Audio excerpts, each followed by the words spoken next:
Good morning. Glad to be with you again this morning. And I was up this morning doing my devotions, and I read the story. I read this story about a woman that it was just kind of interesting. I kind of enjoyed reading it.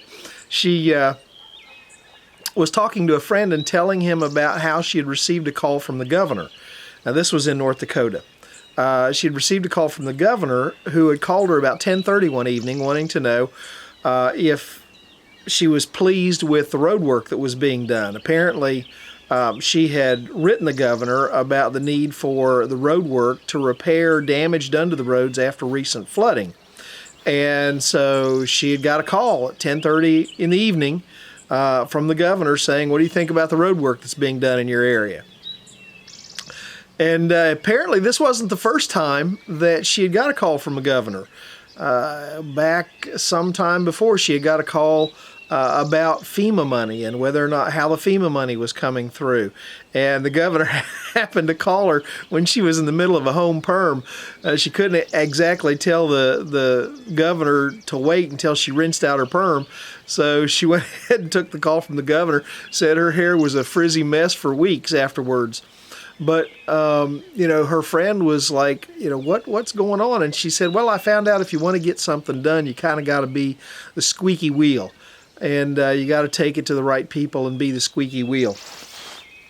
And it reminded me of that passage over in Luke chapter 18, where the one about the persistent widow who was going to the judge and kept going to the judge and going over and over and over asking for justice for her situation. And finally, Jesus, in telling the story of this widow and the persistent judge, said, "And will not God bring about justice for his chosen ones who cry out to him day and night? Will he keep putting them off? I tell you, he will see that they get justice, and quickly. However, when the Son of Man comes, will he find faith on earth?"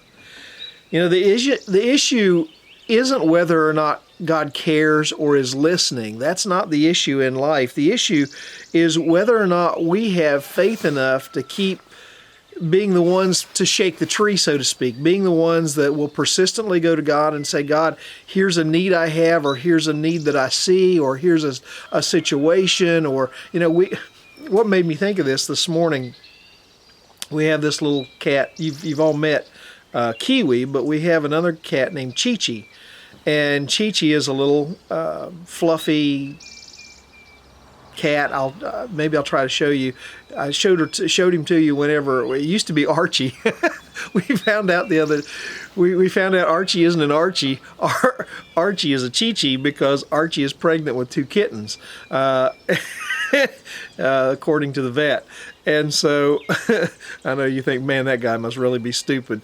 But anyhow, Archie, who used to be Archie, is now Chi-Chi, and Chi-Chi is going to have some kittens. But Camille was sitting on the couch early this morning, and Chi-Chi kept coming over and pawing her hand, wanting to be petted. And so Camille would pet her for a little while, and then she would stop and look at something on her phone or do something, and Archie would come, or Chi-Chi would come back and hit her arm again. And if you could see, Chi-Chi is sitting here staring at me, wanting to know why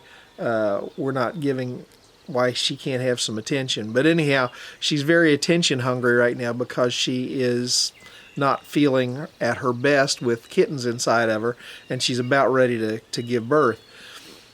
So the point I'm making is Camille didn't get aggravated with her, didn't get frustrated with her. Chi-Chi kept coming back over and wanting petted again, and Camille didn't get aggravated with her. And I thought, isn't that the way God is? We keep going to God and saying, "Lord, I need help with this," and we keep going to God and say, "Lord, what about this situation? What about that? I need help with this. I need help with that. Can you help me in with my finances? Can you help me with my job? Can you help me with this person that is giving me difficulty at work?" We keep going to God over and over and over again. And sometimes we get the idea we can't go to God with something because we've gone to him so many times, God doesn't want to hear from us.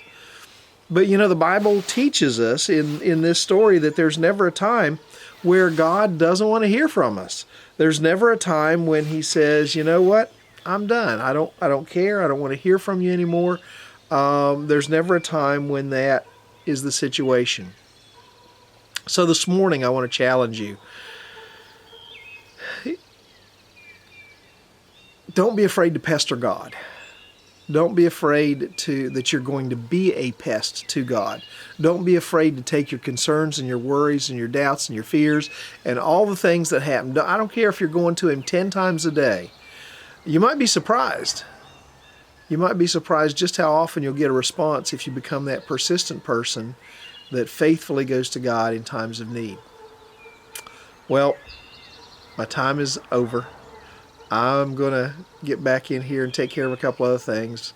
Got a lot to get done today. Hope you have a good day today. It's calling for rain today here in West Virginia. But I hope you're going to have a great day. And I will see you, Lord willing, tomorrow. My remote died on my phone, so I can't turn it off with my phone. So I got to reach up here and do it. God bless.